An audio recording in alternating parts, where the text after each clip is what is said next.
Rain lashed the town of Hollow Creek. A thick fog clung to everything, a shroud of white against the dark silhouette of the pines.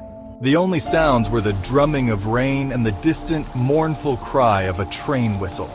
Sarah Mitchell, 20, last seen 2 nights ago near Blackwood Forest. Another missing person. Detective Ethan Moore stared at the poster, his face grim. Another case shrouded in the unsettling quiet of Hollow Creek. The air was heavy with unspoken dread, a feeling Ethan knew all too well. It clung to the town like the fog, a constant reminder of its dark history. He turned, his collar pulled up against the biting wind, and headed towards the latest whisper of trouble. The crime scene was a study in chaos. Furniture was overturned, papers scattered like fallen leaves. Ethan surveyed the room, his eyes sharp, missing nothing. He stopped at a wall, covered in strange symbols scrawled in what looked like charcoal. Spiral's eyes, they're back. He recognized them instantly. The same symbols that haunted his childhood nightmares. The same symbols his father, the former sheriff, had obsessed over before his own mysterious disappearance 20 years ago. A chill ran down his spine. The past was resurfacing, its icy fingers reaching out to claim another soul. Ethan knelt, examining a pattern on the floor, barely visible amongst the scattered papers. Footprints leading towards the forest, towards the heart of the darkness. The footprints belonged to Sarah. Ethan followed them, his every sense on high alert. He had been searching for hours, the forest growing darker and more menacing with each passing minute. The path was treacherous, filled with roots and hidden pitfalls, but he pressed on, driven by a desperate need to find her. The rain intensified, the wind howling through the trees like a banshee. Each gust seemed to carry whispers, fragments of voices that sent chills down his spine. The storm was relentless, turning the forest floor into a quagmire, making every step a struggle. The forest was alive, whispering secrets in the rustling leaves and groaning branches. It felt as if the trees themselves were watching him, their ancient eyes following his every move. The air was thick with the scent of pine and decay, a reminder of the forest's age and mystery. Her phone, it lay there, abandoned and forgotten, a silent witness to whatever had happened. He found her phone discarded on the muddy path. Its screen cracked, displaying a single, chilling image. The same symbol from the wall, but this time, drawn in blood. The sight of it sent a shiver down his spine, a stark reminder of the danger that lurked in the shadows. A knot of fear tightened in Ethan's chest. He pushed deeper, the forest closing in around him, the air thick with the smell of damp earth and something else, something ancient and unsettling. Every step felt like a journey into the unknown, the darkness pressing in from all sides. He could feel eyes on him, watching from the shadows, but every time he turned, there was nothing there. Just the wind and the rain and the whispering trees. The feeling of being watched was almost unbearable, a constant prickling at the back of his neck. Whispering, "Ethan! Ethan!" The voice was faint, almost drowned out by the storm, but it was unmistakable. It called to him, drawing him deeper into the forest, into the heart of the mystery that awaited. Emily Carter, a young journalist with fiery red hair and a thirst for the truth, sat across from Ethan in the dimly lit diner. Her eyes were sharp, her pen poised over her notepad like a weapon. She had been investigating the disappearances in Hollow Creek, drawn to the town's dark underbelly like a moth to a flame. The symbols, they're connected to the old legend, aren't they? The one about the forest and the sacrifices. Ethan's jaw tightened. He had hoped to keep the legend buried, a relic of the past. But Emily, with her relentless curiosity and her knack for uncovering secrets, had unearthed it. The legend that had haunted his childhood, the legend that had claimed his father. Every 20 years, the forest demands a sacrifice, a young life offered to appease the ancient ones who dwell within its depths. Ethan's voice was a strained whisper, his eyes distant, lost in the memories of his father's frantic warnings, of the fear that had gripped their small town. They say the forest chooses its victims, marking them with those symbols. No one knows what happens to them, but they're never seen again. Emily listened, her face pale but resolute.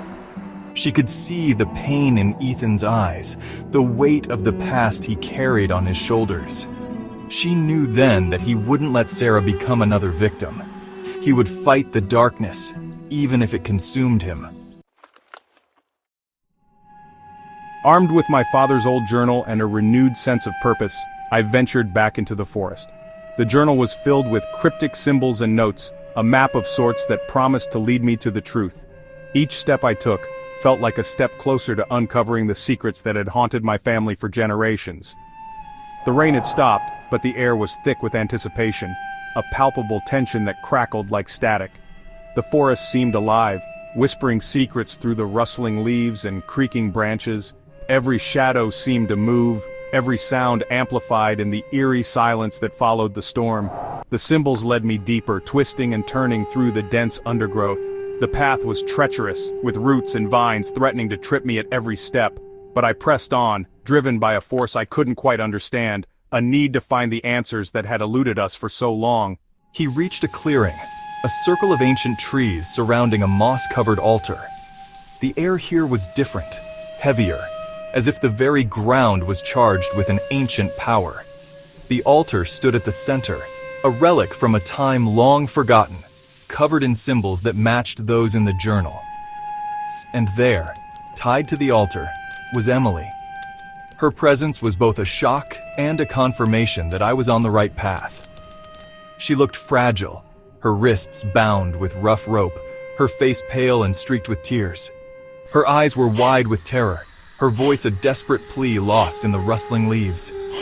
"Ethan, help me," she whispered, her voice barely audible over the sounds of the forest. The fear in her eyes was unmistakable, a mirror of the dread that had been building in my own heart. "Ethan, behind you!" The shout was sudden, piercing through the tension like a knife. It was a voice I recognized, filled with urgency and fear. I spun around, my heart pounding in my chest. The forest seemed to close in around me, the shadows growing darker and more menacing. My breath caught in my throat as I scanned the trees, searching for the source of the warning. But there was nothing there, just the oppressive darkness and the eerie silence that followed the shout. The forest was empty, or so it seemed. But I couldn't shake the feeling that we were being watched. Just the shadows, dancing in the moonlight that filtered through the canopy. The light created strange patterns on the forest floor, making it hard to distinguish reality from illusion. Every rustle, every flicker of movement set my nerves on edge. I turned back to Emily, but she was gone. Vanished without a trace. Panic surged through me as I called out her name, my voice echoing through the empty clearing. The forest had swallowed her whole, leaving me alone with the shadows and the unanswered questions. Panic surged through me. I was surrounded, the forest closing in on me, the shadows taking on menacing shapes. I could hear whispers all around me, voices calling my name, beckoning me deeper into the darkness. "Ethan, Ethan, join us." I ran, my breath catching in my throat, the sound of my own footsteps echoing in my ears. But the shadows were faster, always one step ahead, herding me towards the heart of the forest, towards the unknown. I stumbled, falling to my knees, my hand grasping at the cold, damp earth. I was lost, consumed by the darkness, another victim claimed by the legend. But then I saw it, a faint light flickering in the distance. Hope. I pushed myself to my feet, my legs screaming in protest, and staggered towards the light. Each step felt like an eternity, my body weighed down by exhaustion and fear. The light was faint, but it was enough to guide me through the darkness that enveloped the cabin. It led me to a familiar sight, the old abandoned cabin, my childhood haven, hidden deep within the forest. The path was overgrown, almost as if nature itself was trying to keep it hidden from the world. Memories of simpler times flooded my mind. I had stumbled upon it once years ago, while playing hide-and-seek with my father. Those were the days of laughter and joy, where the forest was a playground and the cabin a secret fort. I had never been able to find it again, until now. The years had changed it, but the essence remained the same. It was a beacon of hope in the midst of despair. He burst through the rotting door, his lungs burning, his body trembling with exhaustion. The journey had taken its toll, but he had made it. The cabin was a sanctuary, a place to rest and gather his thoughts. The cabin was small and dusty, cobwebs hanging from every corner, but it was dry and safe. The air was thick with the scent of old wood and decay, but it was a welcome change from the oppressive forest outside. He had escaped the forest's clutches, at least for now. The darkness outside was a stark contrast to the dim light inside the cabin. He knew he couldn't stay long, but for the moment he was safe. But as he caught his breath, his gaze fell on something scrawled on the wall, illuminated by the faint moonlight streaming through a crack in the boarded-up window. The symbols. They were strange, almost otherworldly, and sent a chill down his spine. They were everywhere. He was not safe. He was trapped. The realization hit him like a wave. The cabin that once was a haven now felt like a prison. The symbols seemed to pulse with a life of their own, a silent warning of the dangers that lurked within. Ethan awoke with a gasp, the nightmare clinging to him like cobwebs. He was back in his apartment, the city sounds filtering in through the window, a stark contrast to the eerie silence of the forest. He sat up, his heart still racing, his skin clammy with fear. I was safe, I was home, the forest was just a bad dream. But as he stood up, his shadow remained seated, its head turning slowly to face him, a malevolent grin spreading across its featureless face. The nightmare was far from over.